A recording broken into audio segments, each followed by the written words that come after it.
হাবিল বলে, ভাই আমার, তুমি যখন আমাকে মারার জন্য তোমার হাতটা বাড়াইবা, তোমার হাত দিয়ে আমাকে কতল করার চেষ্টা করবা, তুমি এই চিন্তা করিও না যে তোমাকে কতল করার জন্য আমি হাত বাড়াবো। না না, তুমি যদি আমাকে কতল করো, আমি তোমাকে মারার জন্য হাত বাড়াবো না। কেন জানো? তুমি এইটা বলিও না যে আমার শক্তি নাই। শক্তি আছে, তোমাকে ধরবো না। হাত আছে, হাত বাড়াবো না। ক্ষমতা আছে, ক্ষমতা আমি প্রয়োগ করব না। কেন জানো নে? আমাকে দুর্বল মনে করিও না। আমি একমাত্র আল্লাহকে ভয় করি। ইন্নী আখাফুল্লাহ রাব্বাল আলামিন। আমি আল্লাহকে ভয় করি, এই জন্য তোমাকে আমি মারব না, তোমাকে আমি আঘাত করব না, তোমাকে আমি বাধা দেব না। মনে রাখিও, তুমি যদি আমাকে অনর্থকভাবে মারো, এমনি যদি তুমি আঘাত করো, তাহলে মনে রাখিও তুমি জালেমের কাতারে চলে যাইবা। আর জালেমকে আল্লাহ তাআলা ধ্বংস করে দেয়, আর আমি হব মাজলুম। মাজলুমের দোয়া তো আল্লাহ তাআলা এমনি কবুল করবে, আমাকে শাহাদাতি মর্যাদা দান করবে। এই চিন্তা করিও না আমি তোমাকে কতল করব। না না না, তুমি যদি আমাকে কতল করো, তাহলে আমি তোমাকে কতল করব না। ফাতাওয়াত লাহু নাফসুহু কতলা আখিহি ফাকাতালাহু ফাআসবাহা মিনাল খাসিরিন।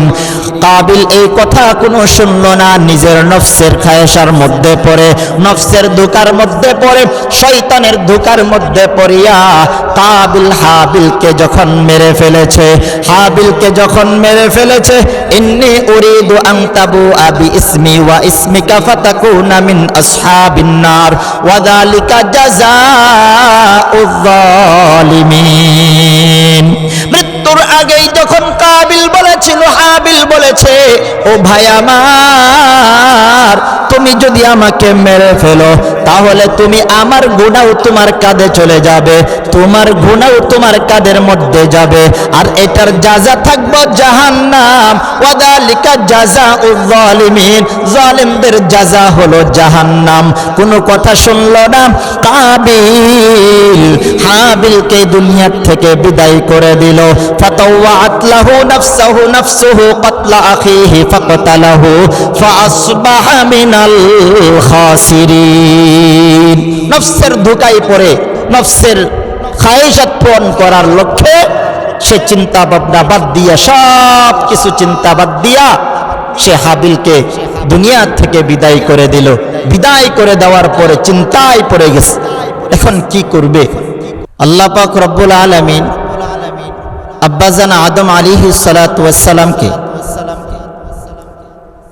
দুনিয়ার জমিনে পাঠানোর পরে আম্মাজান হাওয়া আলাইহিস সালাতু ওয়াস সালামের মাধ্যমে সন্তান দুনিয়ার জমিনে আসা শুরু করে। আম্মাজান হাওয়া আলাইহিস সালাতু ওয়াস সালাম দুইজন করে সন্তান জন্ম দিতেন, যে দুজন করে সন্তান, একজন কন্যা সন্তান আর একজন ছেলে সন্তান। এই ছেলে সন্তান আর মেয়ে সন্তান জমজ হয়ে দুনিয়ার জমিনে আসত। আদম আলাইহিস সালাতু ওয়াস সালামের বিধান অনুযায়ী, আদম আলাইহিস সালাতু ওয়াস সালামের শরীয়ত অনুযায়ী, ওই সময়ের মধ্যে যে ভাই বোন একসাথে জমজ হতো, তাদের মধ্যে পরস্পরে ভাই বোন ছিল। আর দ্বিতীয়বার যেই ভাই বোন জন্মগ্রহণ করবে, তাদের সঙ্গে প্রথম জনের সঙ্গে বিবাহ বন্ধনে আবদ্ধ করা, এটা ছিল শরীয়ত। কিন্তু আদম আলাইহিস সালাতু ওয়াস সালাম তার দুই সন্তান হাবিল এবং কাবিল, হাবিল তার যে সন্তান হাবিল, তার সাথে যে কন্যা সন্তান জন্মগ্রহণ করেছে, সেই কন্যা সন্তান সুন্দরী, এবং কাবিলের সঙ্গে যেই কন্যা সন্তান জন্মগ্রহণ করেছে।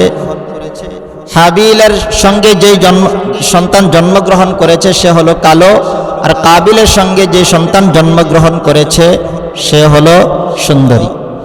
এখন হাবিল আর কাবিল এই দুইজন সম্পর্কে আল্লাহ পাক রব্বুল আলামিন আমার আপনার পয়গম্বর রাহমাতুল্লিল আলামিনের মাধ্যমে উম্মতদেরকে জানায়া দেন।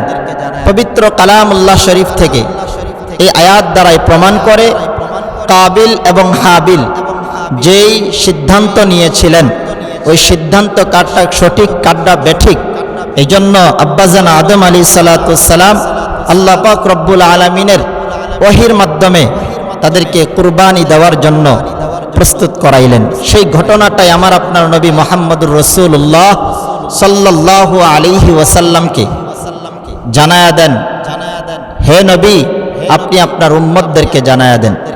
ওয়াতলু আলাইহিম নাবা বনি আদম বিল হক إذ قربا قربانا فتقبل من أحدهما ولم يتقبل من الآخر قال لأقتلنك قال إنما يتقبل الله من المتقين। আমার আপনার নবী মুহাম্মদুর রাসূলুল্লাহ সাল্লাল্লাহু আলাইহি ওয়াসাল্লামকে আল্লাহ তাআলা জানায়া দেন, বন্ধু আমার, আপনি আপনার উম্মতদেরকে জানায়া দেন, আপনার উম্মতদেরকে সঠিকভাবে এই আব্বাজান আদমের ঘটনাটা জানায়া দেন। আদম আলাইহিস সালাতু ওয়াস সালাম দুটো সন্তান ছিল, হাবিল আর কাবিল। হাবিলের সঙ্গে যেই কন্যা সন্তান জন্মগ্রহণ করেছে সেই কন্যা সন্তানটা ছিল কালো। কাবিলের সঙ্গে যেই সন্তান জন্মগ্রহণ করেছে সেটা ছিল সুন্দরী। এখন কাবিল বলতেছে, আমি আমার সাথে যেই বোন জন্মগ্রহণ করেছে ওই বোনকে আমি বিবাহ করব। হাবিলের সঙ্গে যেই সন্তান জন্মগ্রহণ করেছে সেটাকে আমি বিবাহ করব না। এই সিদ্ধান্তে যখন কাবিল উপনীত হয়ে গেছে, আব্বাজান আদম বলে, কাবিল, এই সিদ্ধান্ত তোমার সঠিক না, এই সিদ্ধান্ত শরীয়ত তোমাকে সাপোর্ট করে না, আল্লাহ তো হারাম করে দিছে। বলে, না না, 9 মাস আমার সাথে আমার বোনকে রেখেছে আল্লাহ পাক রব্বুল আলামিন। এই বোনকের সঙ্গে আমার জীবন কাটানোর জন্যই তো আমার সঙ্গে রেখেছে। যুক্তি যখন খাটাইল, এই জন্য আব্বাজান আদম বলে, ঠিক আছে, তোমার সিদ্ধান্ত সঠিক না বেঠিক, হাবিলের সিদ্ধান্ত সঠিক না বেঠিক, এইটা যাচাই করার জন্য, পরীক্ষা করার জন্য দুইজন মিলে কুরবানি করো। ইয করবা কুরবানান ফাতুকবিলা মিন আহাদিহিমা ওয়া লাম ইউতাকাব্বাল মিনাল আখার। যখন দুই ভাই মিলে কুরবানির মাঠে কুরবানি রেডি করলো, হাবিল ওই সময়ের মধ্যে ভেড়া ধুম্বাগুলো পালন করত, সেই জন্য ভেড়া এনে উপস্থিত করলো। আর কাবিল ওই সময়ের মধ্যে কৃষি কাজ করত, কৃষি কাজ করার কারণে কৃষকের যেই জিনিসপত্র গম ওইটাও সে কুরবানির মাঠে উপস্থিত করলো।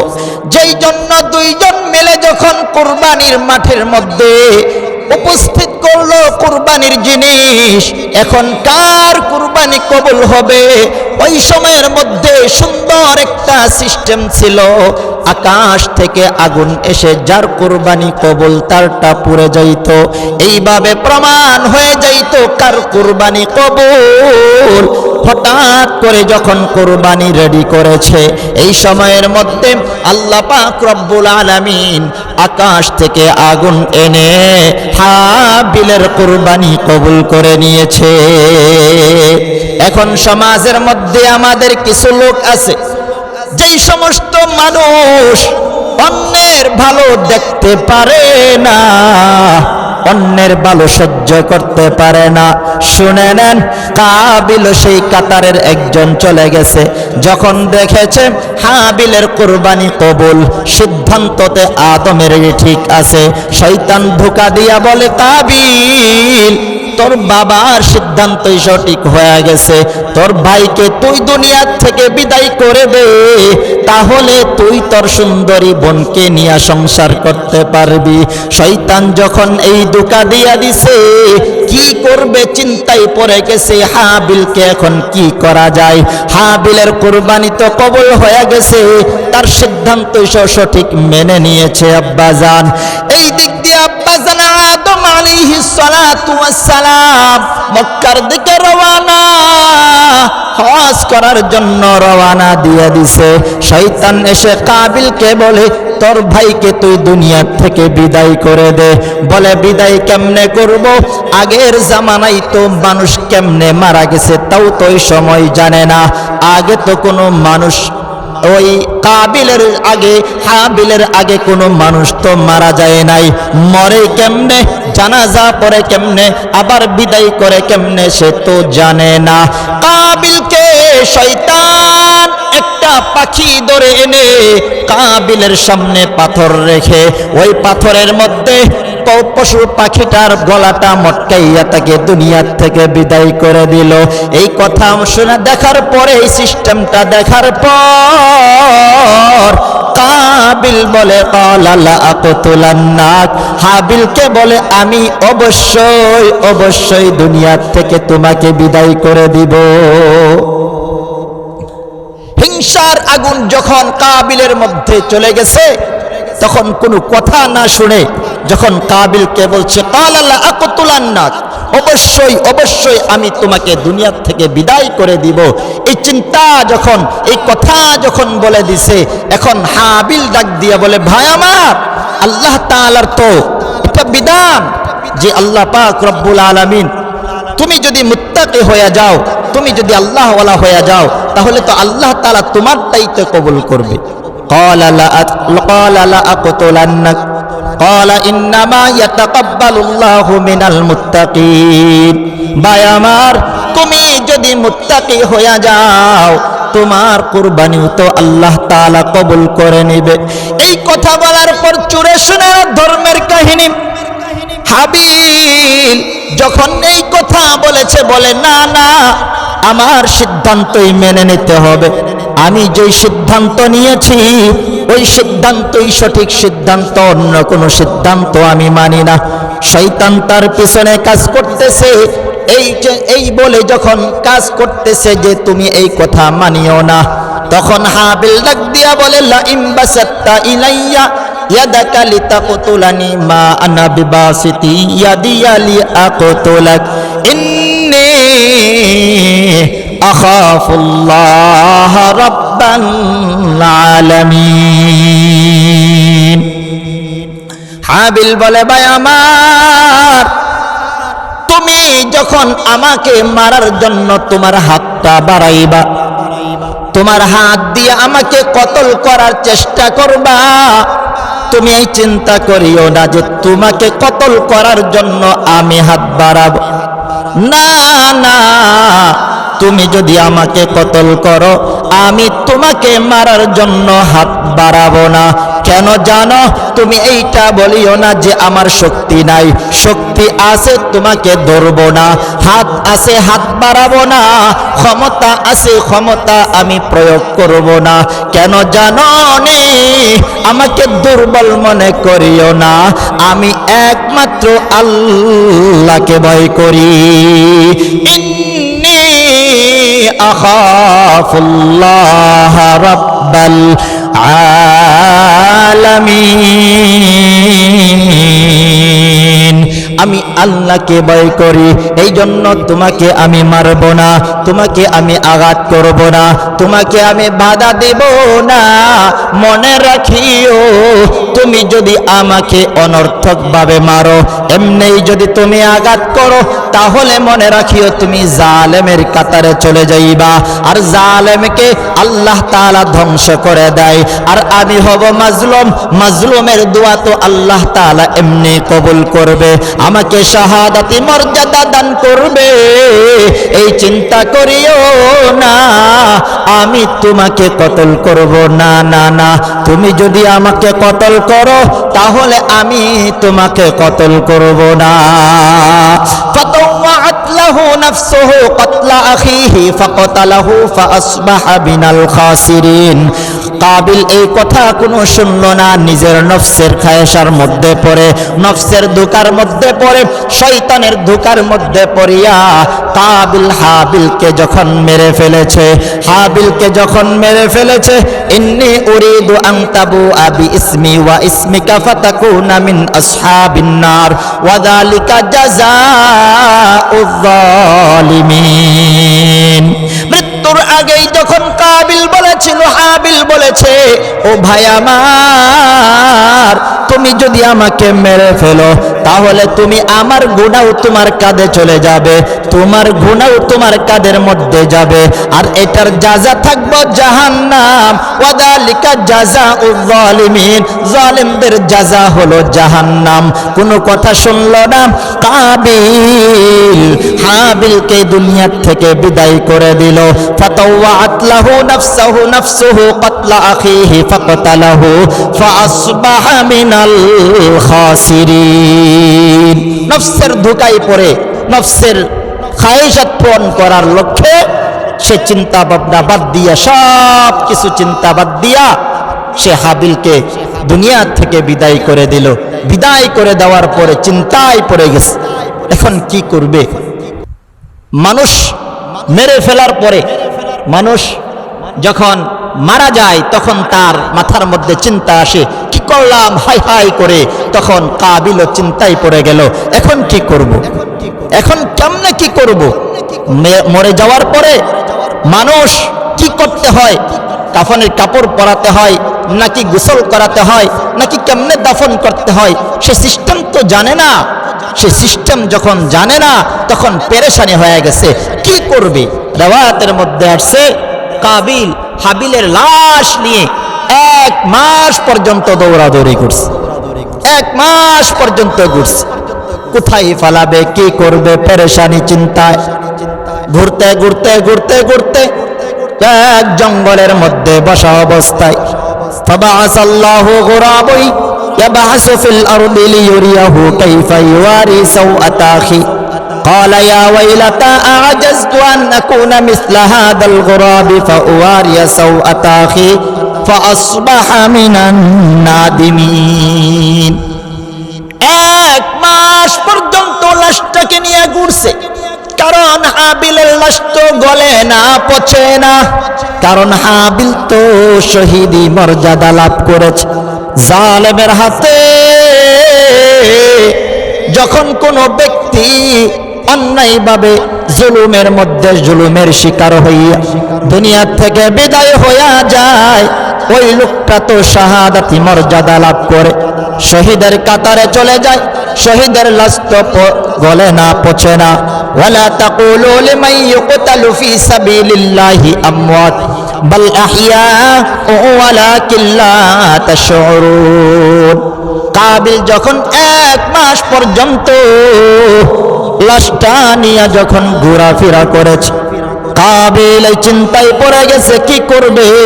চিন্তা করতে করতে করতে করতে করতে এক জঙ্গলের মধ্যে বসা অবস্থায় পেরেশান, হাবিলের লাশটাকে কি করবে। এমন মুহূর্তের মধ্যে আল্লাহ পাক রব্বুল আলামিন 2টা কাক কাবিলের সামনে পাঠাইছে। কাক এসে দেখে কাবিল বসে আছে, 2টা কাক কাবিলের সামনেই মারামারি করতে করতে করতে একটা কাক আরেকটা কাককে মেরে ফেলছে। কাক নিজে পা দিয়া গর্ত খনন করতে করতে করতে করতে করতে করতে মরা কাকটাকে গর্তের মধ্যে রেখে উপরে মাটি চাপ দেওয়া শুরু করে দিছে। আল্লাহ পাক রব্বুল আলামিন ইচ্ছে করলে আব্বাজান আদম আলাইহিস সালাতু ওয়াস সালামের মাধ্যমে ওহীর মাধ্যমে জানা দিতে পারতো কাবিল তো হাবিলকে মেরে ফেলেছে, যাও যাও যাও যাও জলদি করে যাও, জলদি করে যাইয়া হাবিলের লাশটাকে দাফন করো। আল্লাহ পাক রব্বুল আলামিন এই চিন্তা এই সিস্টেমটা আদম আলাইহিস সালাতু ওয়াস সালামকে জানায় নাই। কেন জানায় নাই? মুফাসসিরিনে কেরাম বলেন, যেই ব্যক্তি শরীয়ত মানে না, যেই ব্যক্তি আদবের কাতারে থাকে না, বেয়াদব লোকদেরকে আল্লাহ তাআলা সুশিক্ষক পাঠায় না। কাবিল তো ছিল শরীয়ত বিরোধী, শরীয়ত কোনো হুকুম মানত না।